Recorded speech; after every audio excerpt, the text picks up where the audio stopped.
Yahweh, Yahweh, Yahweh, Yahweh. Yahweh, Yahweh, Yahweh, Yahweh. Yahweh, Yahweh, Yahweh, Yahweh. Oh. Kolo nango zali nzambe. Yahweh, Yahweh, Yahweh, Yahweh, oh Yahweh. Yahweh, Yahweh, Yahweh. Yahweh, Yahweh, Yahweh, Yahweh. Oh. Kolo nango zali nzambe.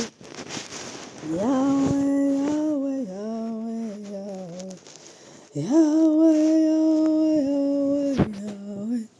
Yahweh, Yahweh, Yahweh, Yahweh. Kolo nango zali nzambe. Yahweh, Yahweh, Yahweh, Yahweh, Yahweh, Yahweh, Yahweh, Yahweh, Yahweh, Yahweh. Kolo nango zali nzambe. Yahweh, Yahweh, Yahweh, Yahweh. Papa nanga ozali nzambe. Yahweh, Yahweh, Yahweh, Yahweh. Kolo nango ozali nzambe. Yahweh, Yahweh, Yahweh, Yahweh. Mokonzi nanga ozali nzambe. Yahweh, Yahweh, Yahweh, Yahweh. Tikanga na yembela yo. Yahweh, Yahweh, oh. Yahweh, Yahweh, yeah. Yahweh, oh Yahweh, mokonzi nanga Yesu. Yahweh, oh. Yahweh, Yahweh, Yesu. Yahweh, Yahweh, yeah, yeah. Yahweh, oh Yahweh, Yesu. Yahweh, Yahweh, oh yeah, yeah. Yahweh, oh. Yahweh, oh. Yahweh, oh. Yahweh, oh. Yahweh, oh. Yahweh, oh. Yahweh, oh. Yahweh, oh. Yahweh, oh. Yeah, yeah, yeah. Yahweh, oh. Père éternel, toi qui es notre Dieu, toi qui es notre Seigneur, je te bénis pour ce moment, je te bénis pour ce temps que tu nous accordes encore une fois de plus pour me retrouver avec mes frères et mes sœurs ici présents. Je te bénis parce que tu es Dieu et que tu permets toutes choses pendant ton temps. C'est une grâce, Père éternel, Papa, que d'être là, moi qui ne suis qu'une pauvre pécheresse, moi qui ne mérite rien. Père éternel, c'est une grâce que de pouvoir t'honorer, de pouvoir t'élever, de pouvoir glorifier ton nom et ta sainteté. Je ne suis pas digne d'être appelé enfant de Dieu, je ne suis pas digne, Père éternel, de pouvoir prendre la parole là maintenant, cette parole que tu me permets de prendre. Je n'en suis pas digne. Il y a une pensée que j'ai depuis quelques jours et que je veux partager maintenant,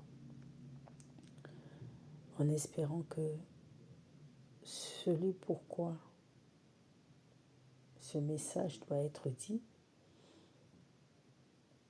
qu'il soit touché, que sa vie soit transformée et surtout qu'il soit fortifié. Que ça lui apporte un plus, un élément essentiel pour qu'il grandisse dans la foi. Merci à toi Jésus. Que toute la gloire, l'honneur et la puissance te reviennent qu'à toi seul au siècle des siècles. J'ai ainsi prié. Amen. Frères et sœurs dans le Seigneur, je vous dis bonjour. Je viens vers vous maintenant parce que il y a quelques jours,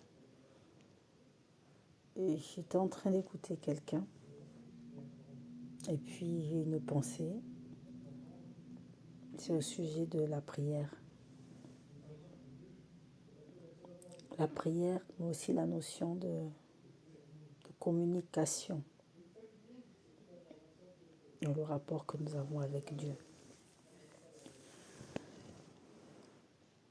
Il est écrit dans la parole, priez sans cesse. Priez sans cesse. Priez sans cesse, en tout temps, que Dieu nous met à cœur de le faire. Prions sans cesse. Soyons disposés à écouter et surtout demander. Parce que dans la prière, il y a une forme de communication qui est particulièrement manifestée par le fait que nous demandions en fonction de notre besoin. Dans la prière, nous attendons à un retour, donc à une réponse, soit dans l'immédiat ou alors plus tard, mais de la part du Seigneur. Dans la prière, nous pouvons également tout simplement, sans lui demander, chercher à l'honorer, l'élever, l'adorer. Des prières d'adoration, il y a des prières de louange, il y a des prières d'intercession en faveur des autres.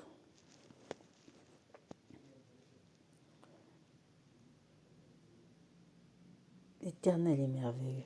Il nous donne des clés pour qu'on ne puisse pas se retrouver seul en fait en temps de difficulté. Et la prière est une clé primordiale. Dans mon cas, moi par exemple, je prie en faisant le ménage. Je prie quand je vais travailler, il m'arrive de prier. Je prie de par la pensée. Il m'arrive même de prier en dormant. Je me suis surprise plusieurs fois à m'entendre prier pendant que je dormais.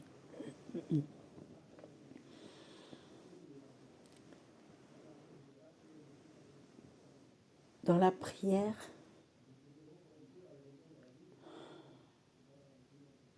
il peut nous arriver aussi de nous retrouver dans des larmes, comme Anne, dans le temple. Nous pouvons pleurer avec larmes parce qu'on est à bout, parce qu'on ne sait plus trop quoi dire. Et à ce moment-là, ce ne sont que des larmes qui coulent. C'est vrai qu'il y a 2-3 mots qui sortent, mais le plus souvent, ce sont des larmes. Et à ce moment-là, ce que je nous invite à faire, c'est d'inviter ou c'est de demander, de supplier au Saint-Esprit qui est notre compagnon de tous les jours, le Paraclet, d'intercéder pour nous, car il intercède mieux que nous.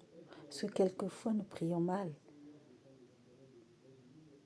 Quelquefois, nous ne recevons pas parce que nous prions mal. C'est écrit dans la parole. Parce que nous ne savons pas quoi demander, quoi dire. Parfois, nous demandons des choses que nous ne devrions pas. Et donc, le Saint-Esprit nous aide, peut intervenir en intercédant à notre place, parce qu'il sait mieux que nous ce dont nous avons besoin. Et sa prière à lui ne rate jamais. Mais il y a un autre volet de la prière qui permet de... C'est quelque chose que j'ai expérimenté. C'est quelque chose qui arrive et que nous manifestons généralement quand nous avons beaucoup prié pour un sujet en particulier et que nous avons le sentiment que nous tournons en rond pour la même chose. C'est-à-dire que malgré les effets de prière, mais nous avons le sentiment que nous demeurons dans la même situation qui revient sans cesse. Et quelquefois, on n'a plus la force de prier, mais le Saint-Esprit nous emmène à parler avec le Seigneur, parler tout simplement comme je vous parle, comme je parle à quelqu'un qui est là avec moi, comme je parle à mes enfants, à mon mari, etc. Parce que le Saint-Esprit est une personne. Christ est une personne. Nous avons les caractères de Dieu. Il nous a créés à son image et à sa ressemblance. Nous lui ressemblons.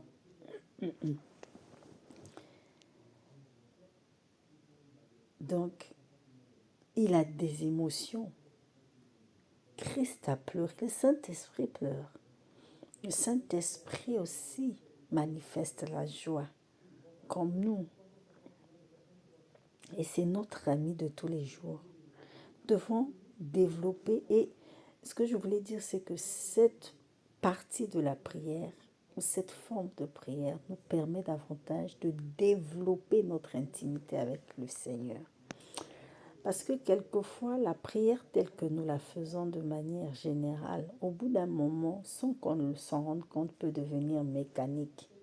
Surtout quand on a le sentiment que les choses ne changent pas. Ça ne veut pas dire que ça ne change pas parce que le Seigneur fait les choses en son temps. Et quelquefois, le temps de l'accomplissement, c'est aussi le temps où le Seigneur nous éprouve, le Seigneur nous façonne. Le Seigneur vient pour façonner notre caractère, notre façon d'être. Vient pour nous briser, pour nous rendre plus matures, nous épurer, pour nous communiquer une forme de sagesse, une intelligence qui n'est pas humaine, mais qui est divine, dans le sens où cette intelligence nous permet de voir les choses autrement, pas comme nous le voyons de manière générale. Cette intelligence nous permet, par exemple, d'aimer comme aime le Seigneur. La notion de l'amour que nous avons, nous, ce n'est pas la même chose que Dieu a. Alors, quand tu parles à Dieu,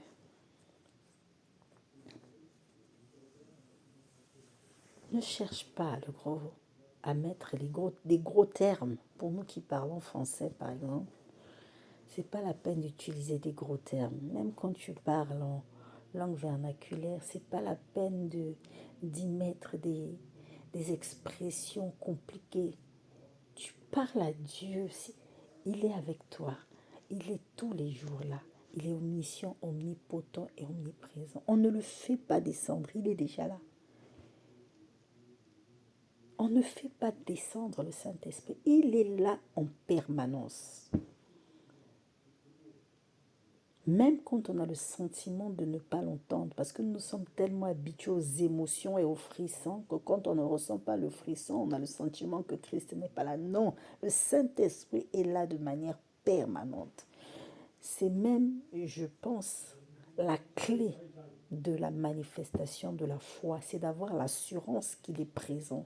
Ce qui fait que même quand tu passes par des moments difficiles et que tu as le sentiment que tu ne sens plus sa présence, mais le fait d'avoir l'assurance et de connaître cela, de savoir qu'il est là présent en tout temps, ça ne va pas t'effrayer, ça ne va pas te faire douter, ça ne va pas t'emmener à rétrograder quand les situations deviennent plus compliquées. Il y a des choses que nous vivons parce que Christ le permet. C'est afin de nous épurer, de nous faire grandir. J'aime parler à Jésus. J'ai appris à parler à Jésus. C'est dans les temps de difficulté que j'ai appris à parler à Jésus. Et ça m'aide énormément. Quelquefois, les situations se débloquent quand je lui parle simplement, alors que quand je prie sans cesse, au bout d'un moment, on doit prier sans cesse. Mais quelquefois, au bout d'un certain temps, ça devient mécanique en fait. Ça devient mécanique. Et parfois, je dis non. Et je rappelle à Dieu sa parole. Je dis non, Seigneur. Je me retrouve devant telle situation qui n'est pas normale. Même si je passe par des temps d'épreuve et tu m'as dit que je passerais par là, tu m'as prévenu. Mais en passant par ces épreuves-là, il y a telle situation que je ne trouve pas normale. Je dis, Seigneur, les apôtres que tu as utilisés avec puissance à l'époque de l'Église primitive, malgré le fait qu'ils aient été persécutés, d'autres se sont retrouvés en prison, d'autres ont été bastonnés. Mais Seigneur, avec eux, tu as manifesté un degré de puissance qui a impacté les gens de cette époque et qui nous impacte encore aujourd'hui. Donc, ce n'est pas parce qu'on doit vivre dans la persécution, ce n'est pas parce qu'on doit passer par des temps d'épreuve, des temps même d'emprisonnement spirituel, que ça veut dire que nous ne devons pas manifester la puissance. Pourquoi ne manifestons plus cette puissance-là? Pourquoi nous ne vivons plus les choses? Parce que la parole, elle est réelle, elle est vivante. Nous devons la vivre avant même d'aller commencer à l'expliquer. Nous devons témoigner de la parole de par notre vécu, justement, de par notre expérience. On dit que la parole est esprit et vie. C'est la vie que nous communiquons, cette vie que nous devons nous-mêmes expérimenter.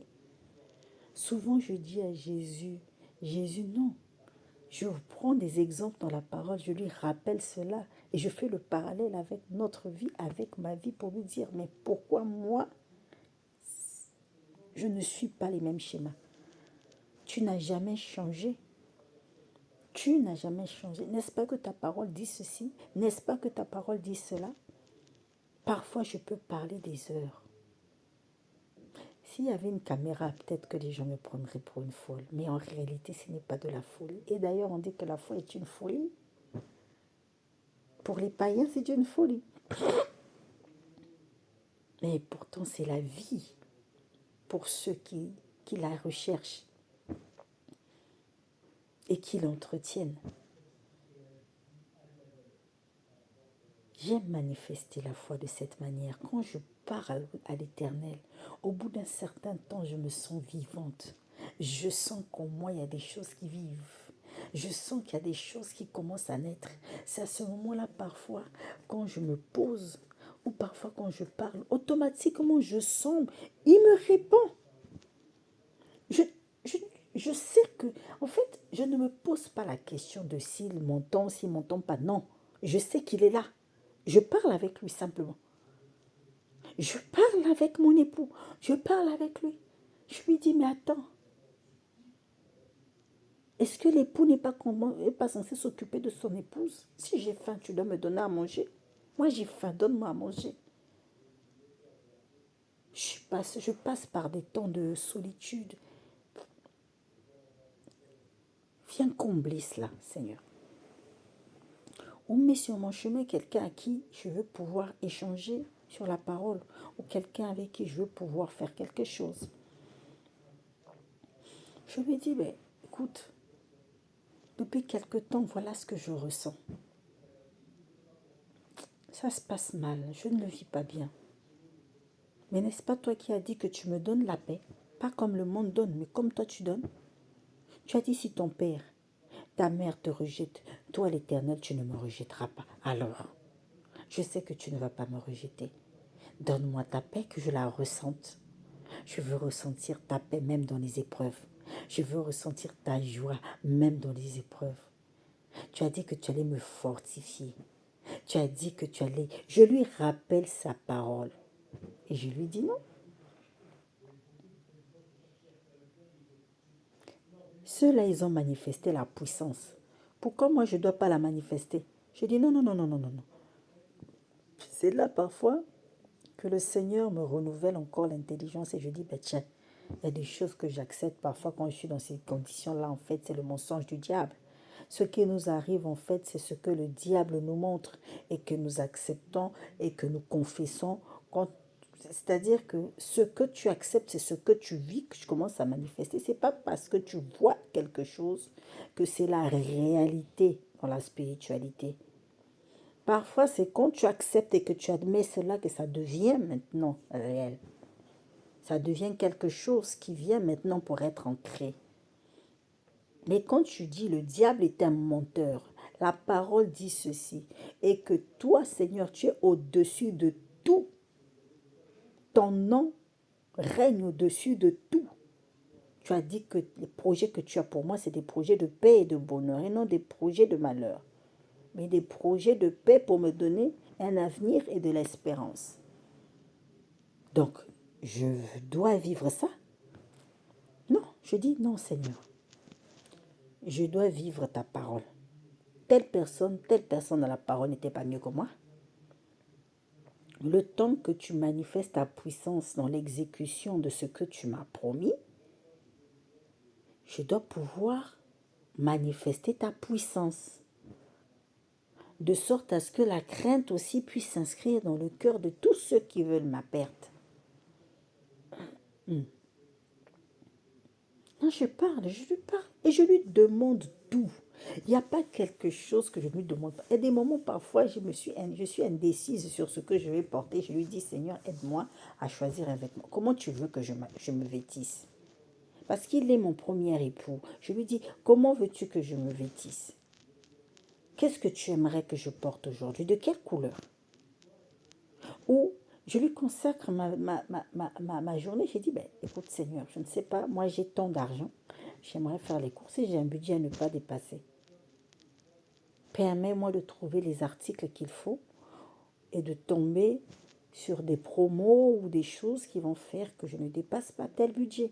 Et le Seigneur répond à mes attentes. Le Seigneur répond à nos attentes. Le Seigneur, c'est-à-dire que parfois nous avons une attitude tellement conventionnelle. Il faut faire la main comme ça, ou il faut faire le signe de la croix, ou il faut, je ne sais pas, parler avec un certain ton monocorde. Non, c'est notre... Parle-lui comme tu t'adresses à ton père. Quand tu parles à ton père, tu es naturel. Et quand tu parles à ton enfant, ton époux, ton épouse, tu es naturel. Communique avec Dieu. Communique. Parle avec lui. Il est là. Parle avec lui. Il aime quand on lui rappelle. Vous pensez que le diable, quand il va nous accuser, mais c'est sur la base de la parole. Il fait que ça. Mais nous avons la parole. Nous avons hérité des clés fondamentales. Quand le Seigneur convoquait Moïse, il parlait avec Moïse. Quand il a convoqué Moïse sur la montagne et il lui a parlé dans le buisson ardent, est-ce pas qu'il parlait avec lui? Il a parlé avec Élie, il a parlé avec Élisée, il parlait même avec les apôtres. Il parlait, on parle, il nous parle et nous lui parlons. Et dans cette intimité-là, nous avons les réponses. C'est une communication au tic au tac. Quand tu es concentré là-dedans, oui, il te répond, tu l'entends te répondre. Il te parle. Il te parle. J'aime parler avec Jésus. C'est quand je parle avec lui-même que les situations complexes que j'ai eues, pour lesquelles j'ai eu à prier pendant des jours, quand je parle avec lui, c'est là même que les choses se décomptent. Non. Je vous assure, faites l'expérience. Parlez. Asseyez-vous. Parlez. Dites-lui. Rappelez-lui. Même s'il connaît déjà vos problèmes, rappelez-lui la parole. Sa parole. Qu'est-ce que sa parole dit par rapport aux besoins que vous avez à ce moment-là? Demandez-lui. Ayez la foi que ce que vous lui demandez là, il va le faire. Parce que vous parlez, quand vous demandez quelque chose à votre père, est-ce que vous mettez des formes? Oui, il y a le respect. Mais c'est lui, c'est pareil. Mettez les formes de respect parce qu'il est Dieu, parce qu'il est notre époux. Oui, parlons-lui, demande-lui simplement. Le fait même de faire ça, c'est ça l'expression d'une vraie foi. Tu sais que c'est dans ton droit de demander à ton père, demander à ton époux, c'est dans ton droit. Qui va le faire? Qui va s'occuper de toi? N'est-ce pas lui? N'est-ce pas lui qui est censé s'occuper de toi? Mais alors, s'il doit s'occuper de toi, lui-même il a dit qu'il doit s'occuper de toi. Quand il éloigne les gens de ta vie là, c'est pour te rester dans la merde, pour te laisser dans la misère, non? Peu importe, même si ce n'est pas des millions, mais il y a un minimum. C'est à ce moment-là que Christ intervient. Tu lui dis, tu m'as pas laissé là pour que je puisse demeurer dans la misère et la honte. Et même si je dois vivre des épreuves dans la honte, etc. Mais il y a un minimum. Il y a un minimum. Je dois pouvoir manger. Je dois pouvoir payer mes factures. Je dois pouvoir. Il sait toutes ces choses-là. Oui, il le sait. Quelquefois, il veut aussi qu'on le lui rappelle. Il aime ça. Il aime quand on l'adule. Il aime qu'on lui montre qu'il est Dieu. Il aime qu'on lui montre que sans lui, on n'est rien. Oui. Demande-lui. Parfois, embête-le. Comme la femme qui s'est retrouvée devant le juge unique. Demande la même chose. La même chose. Et d'ailleurs, Jésus, dans le jardin de Gethsémane, avant qu'on l'emmène aller se faire crucifier, là, n'est-ce pas qu'il répétait la même chose? N'est-ce pas qu'il répétait la même chose? Non, Seigneur, pas ma volonté, mais ta volonté. Non, Seigneur, pas ma volonté, mais ta volonté. Et 27 coupes, c'est les mêmes choses qu'il répétait. Donc, il y a des moments, parfois, il répète la même chose tous les jours. Dis-lui la même chose. La même chose. Il va te donner. Parce que tous les jours, c'est ça, c'est ça. Il est obligé de te donner. Il va te le donner. Il va te le donner. Moi, j'ai expérimenté ça. Fais, tu vas voir. Parle-lui. Moi, parfois, même quand je marche, je lui parle. Les gens qui me voient là, parfois, ils me voient en train de parler. C'est pas mon problème. Je parle. Parfois, je suis dans le bus. Il m'arrive de lui parler. J'ai ma tête comme ça et puis je lui parle. J'ai des choses qui me passent par l'esprit, la pensée et je lui parle. Je lui parle. Parfois, je négocie avec lui. Je dis, mais attends, même si il y a quand même quelque chose, tu as dit que tu allais mettre de l'eau dans ma solitude et que tu allais mettre un chemin dans ma solitude et que tu allais mettre, non, c'est quoi, un chemin dans mon désert et de l'eau dans ma solitude ou le contraire, je ne sais plus. Attends, je vais vérifier.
Voilà.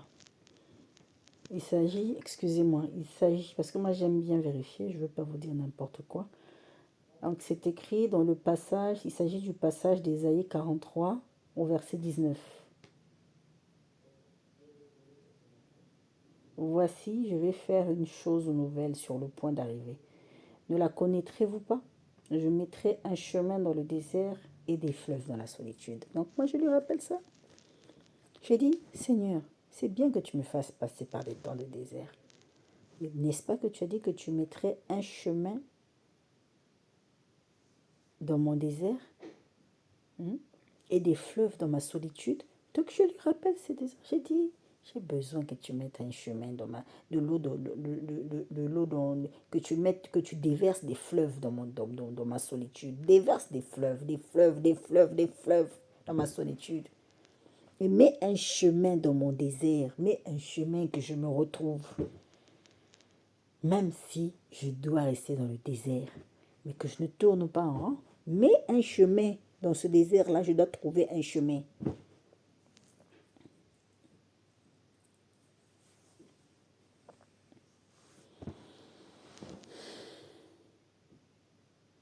Dieu est bon. Dieu est bon. Dieu est merveilleux. Il fait des choses extraordinaires. Donc, aujourd'hui, l'idée pour moi, c'était de pouvoir partager avec vous cette clé-là. Cette clé liée à la prière. Développer l'intimité avec le Seigneur en communiquant, en parlant avec lui. En parlant avec lui, parlez avec lui.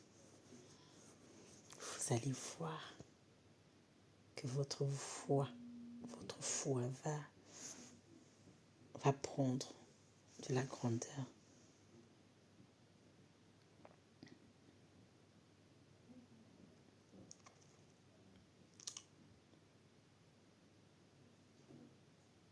J'aime Jésus, j'aime Jésus, j'aime Jésus, j'aime Jésus, j'aime Jésus, j'aime Jésus, j'aime Jésus, j'aime Jésus. J'aime Jésus, j'aime Jésus, oh. J'aime Jésus, oh. J'aime Jésus. J'aime Jésus, tant bien que mal, j'aime Jésus.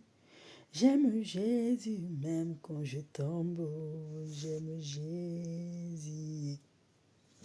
J'aime Jésus, j'aime Jésus, j'aime Jésus en toutes circonstances, j'aime Jésus.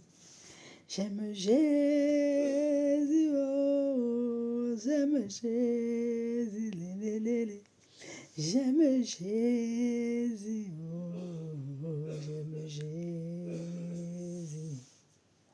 J'aime Jésus, j'aime Jésus, j'aime Jésus, mon j'aime Jésus, j'aime Jésus, lui qui me parle sans cesse, j'aime Jésus, j'aime Jésus.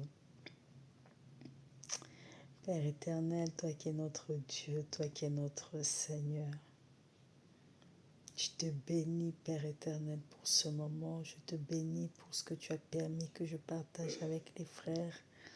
Je te bénis pour cette clé que tu m'as donnée, que je communique à ton peuple. Je te bénis parce que chaque chose, chaque expérience avec toi, chaque moment dans ta présence, c'est un véritable délice. Tu as dit, fais de moi tes délices et je te donnerai ce que ton cœur désire. Oui, Jésus, je fais de toi mes délices. J'aime faire de toi mes délices. Pas seulement pour que tu me donnes ce que mon cœur désire, mais surtout parce que tu es digne de cela. Tu es digne de tout. Jésus, même si tu ne me donnes pas, je serai là parce que tu m'as créé pour cela. Jésus, touche le cœur de ton peuple. Apprends à ton peuple, Père éternel, certaines choses qui concernent ta parole. Éduque ton peuple, enseigne à ton peuple comment se tenir dans ta présence. Donne-nous des clés, continue à nous les donner pour ne pas que nous puissions nous perdre. Surtout en temps d'épreuve, viens fortifier notre foi. Apprends-nous à développer une intimité profonde avec toi. Que nous ne soyons pas attachés à l'homme, mais que nous puissions être attachés à toi.